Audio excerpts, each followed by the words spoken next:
Hi, I'm Nitya, your tutor at Nityaz Academy. Let's learn information and ideas together step by step. Welcome, I'm Nitya.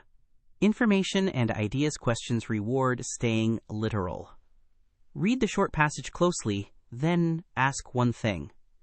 What does the text actually state or strongly imply? The right answer never adds outside facts or guesses. If the words on screen don't back it up, it's wrong. Trust the passage, not your own knowledge. Two question types live here. Central idea asks for the main point of the whole passage.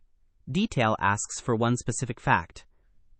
The classic trap is a true detail offered as the central idea, but it's too narrow to cover everything. So match the scope. If the question says main idea, your answer must capture the whole passage, not just one sentence. Read this passage. Octopuses solve puzzles, open jars, and recall human faces for months. The question asks for the main idea. Choice A says octopuses live in oceans. True, maybe, but the passage never says that, so it's out. Choice B says octopuses show real intelligence. Every example points to that. B captures the whole passage, so B wins. Now a detail question. The passage says the bakery opened in 1962, and today its third generation still bakes by hand. The question asks what the text states. Choice A says it's the city's oldest bakery. Sounds plausible, but the passage never claims that, so reject it.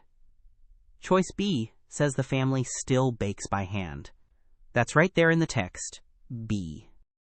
Here's your plan for information and ideas. First, read for the main point before you look at choices. Second, match each answer to the scope the question asks for. Third, ruthlessly reject any choice the passage doesn't support, even if it sounds true. Fourth, pick what the text actually proves. Stay literal, and these become easy points. Great work. Keep practicing with Nitya at nityazacademy.com for free lessons, worked examples, and practice.